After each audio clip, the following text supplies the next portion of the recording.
Story time, my month with a billionaire that I met off Raya part 4. We are now left off, and this man, this grown-ass man, is bawling in the bed next to me, y'all. I am looking at his foggy-ass glasses. His Garrett-like glasses are all foggy and tear-stained. His white t-shirt is soaked, and he is sniffling like a damn fool. And I am like, I am not sure what to do here. I am just kneeling next to the bed, and I'm going, Harley, what is going on? Why are you crying? Like, are you okay? I'm like petting his arm, right? And he is bundled like this, y'all. Y'all, I was like, the ick is real right now. Like, I don't care how much money the hits man has, but the ick is icking right now because I don't know how in the 1 to 2 minutes that I left you to go pee, that I said that I didn't want you sleeping next to me, that you suddenly had a crash out. Are you crashing out because I didn't want to sleep next to you? Like, what's going on? I'm like, hey, what's going on? Like, just talk to me. He suddenly springs up and he goes, I'm sorry you have to see me like this. He shuffle walk runs. So he's like, dee, dee, dee, dee, dee, dee, dee, looking like Charlie Brown doing a fast walk, back to his room and slams the door. I am like, what just happened here? I am very confused. I am like, okay, well, I could either go to find this man and see what's going on. I can go to sleep and try to see what's going on in the morning. I decide that I'm going to give it like 10 minutes to let him cool down, and then I'm going to go and check on him. So I walk into the kitchen, I get some sparkling water, and I am just sitting there with my thoughts thinking, what in God's name is going on? Because you know what? It is very clear that no one was without their problems, and this man is clearly too rich and has too much trauma to not have something going a little batshit up here. So we're going to see what's going on here, and we are going to try to navigate this because I am in another country with this man that just has had a crash out. Thank God there's a full-ass staff here, and I know everything about him, but we got to figure this out. I give it about a 10-minute beat and I go back over to the door and I'm like, knock, knock, knock. Harley, knock, knock, knock. Harley. I'm like, hey, are you okay? I look at my phone. I texted him. I'm like, hey, I'm right outside the door. Can I come in or do you want to talk? Let me know what you want to do. Otherwise, I'm going to go to sleep and we can talk in the morning, but I just want to make sure that you're okay. He texts me back and just writes good night. Okay, so you're not going to explain anything, and clearly you just want to be left alone, so I will give you the space that you need, because I am not the bitch that is going to keep crying if you say that you need your space. I'm going to go get my beauty sleep, because mama ain't got time for this. I go to my bedroom, and I crawl under the covers, these sweet, sumptuous James Purse covers, feeling like luxury and just silk on my body, and I fall fast asleep. The next day hits. I had fallen asleep really well because obviously I had like 4 margaritas that day and I had had a nap, and your girl can sleep anywhere, but I was not feeling rested because I did toss and turn a little bit, being like, what is going on? I ended up waking up at like 6:30. I knew that he had a meeting at 7, and I just like had woken up at like 6 and was kind of just like moving around a little bit, and then I look over and I see on my phone that he hasn't texted me or anything, and I would figure that he had maybe texted me before he would leave. So I just kind of get up and I walk out the door, and I am smelling and seeing and just hearing all the wonderful, luxurious senses to my ears and nose and eyes of just gorgeous, beautiful Cabo.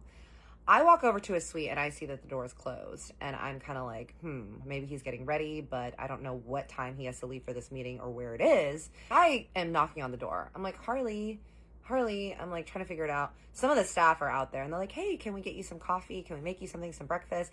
I'm like, oh yes, I would love like the biggest coffee that is known to man, because I need it black, I need it good, and I need it to be strong like my soul. And also, have you guys seen Harley? And they're like, no, he hasn't been awake yet. I'm like, what is this man doing?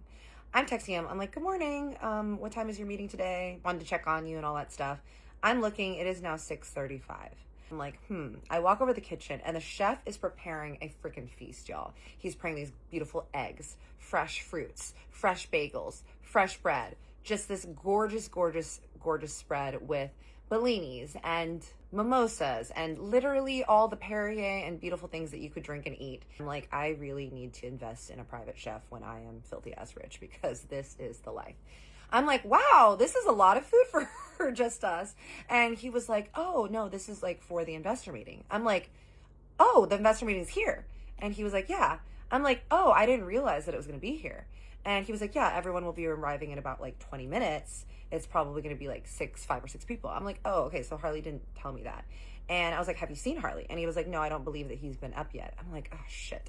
So I did not know that the investor meeting is there. I'm like, oh my God, I hope that Harley is awake and alive. So I run over, I'm knocking on the door. I'm knocking on the door. I'm calling him. No answer. I'm like, oh my God, did this man like die in his sleep? Like, where is he?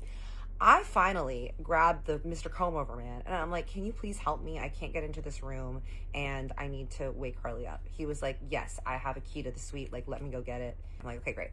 He unlocks the door and the door opens, and in that room, it opened up to the beautiful skyline of the ocean and everything. And I just see a lifeless body in the bed covered by no less than like 8 mountains of pillows on top. His cell phone that is next to him on the beautiful little rattan side table is going off. It's buzzing.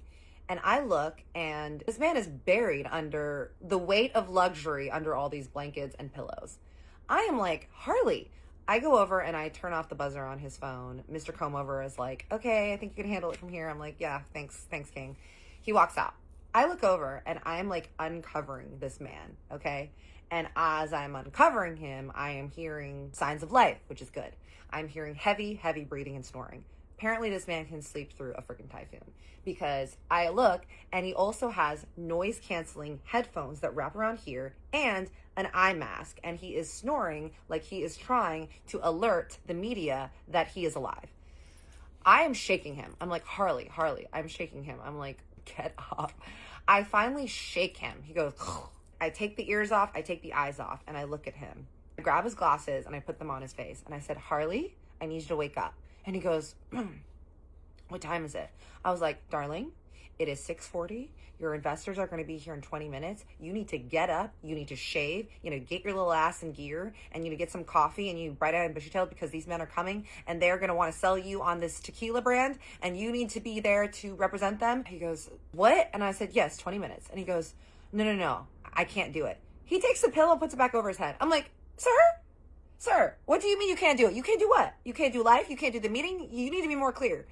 He goes, look at me. He goes, I slept like shit. I'm tired. I feel out of it. I can't do the meeting right now. I'm like, well, my darling, you're going to have to. Like, I don't know what to tell you. And he just sits up.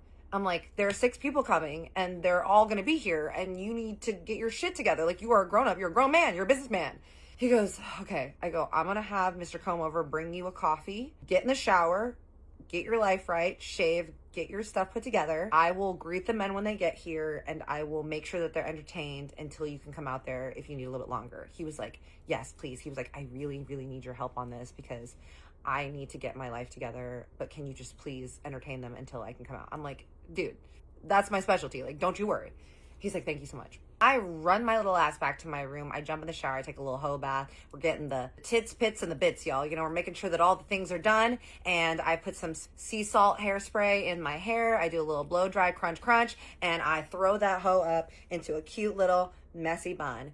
I throw on a long slip dress with the flowers and some little slides. I throw on a little bit of a cheek, some lips, eyebrows, and we are ready to party, y'all.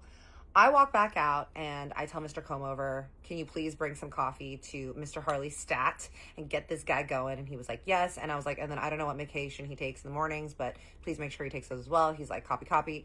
And I walk over to the chef and the waitresses, and I was like, all right, team, here's what we're doing. They're like, yes. I'm like, the investors are coming in. Harley's going to take a little bit of time. So if we can try to delay these people, we're going to entertain them a little bit. We're going to make sure that they're happy, they're fed, get them a little tipsy. And then we can have them ready for when Harley comes out, because he's going to need a little bit of a minute to get his life right. They're like, absolutely. I go over and I down my coffee. I look at the chef. I'm like, brother, he's like, let me make you a plate. I'm like, yeah, let me just scarf down some eggs and maybe even take a tequila shot so we can get this party and morning going. I was like, Chef, you taking a shot with me? And he was like, okay, girl. I'm like, that's what I'm talking about. Me and Chefy do a little cheers and a hurrah to our new entertainment merger together that we're about to do. I'm about to be hostess with the mostess. We cheers, take that shot. I have some orange juice. I have some eggs. And your girl's ready to go. I'm just kind of standing by the table. I hear voices coming in, and I know that the Tequila Dudes and Associates, they walk in, it's 6 dudes, and I meet the main guy, who is the guy that created the tequila brand, and then his associates, 2 of his friends, and they're like, who are you? I'm like, I'm Kat, I'm Harley's friend, I'm just here visiting, and he's just taking a moment to get his stuff together. We had a little bit of a late night because I got in late, but let's start having some food, let's have some drinks, and let's kiki until this man gets up. They're like, great. we walk in and I'm kind of asking them questions about them. One guy's telling me about his tequila brand. His dad apparently started another iconic tequila brand, and this guy was starting his own thing. He was probably like in his 40s, around Harley's age. He was saying that Harley had actually met his cousin on a retreat, and then his cousin had introduced him to Harley because he knew that Harley was trying to invest in different companies, and Harley had tried his tequila at an event and really, really liked it. I'm like, okay, I'm really excited to try your tequila, sir.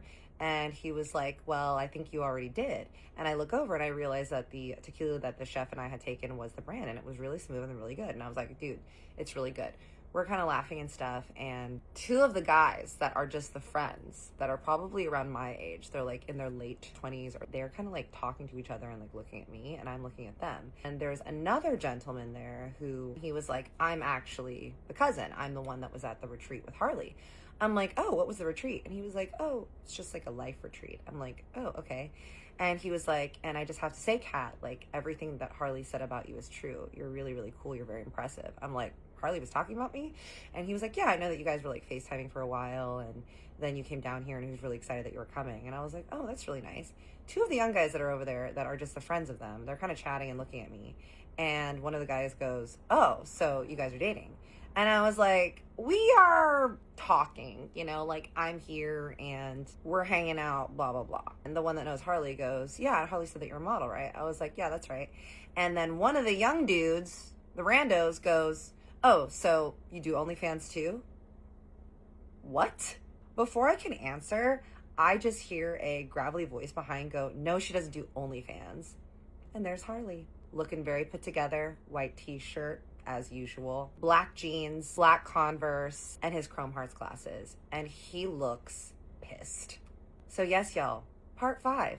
Does he invest in the company? Why was this man crying? And more. It is gonna get spicy, y'all, so stay tuned. I love you and I see you. Big hug, big kiss.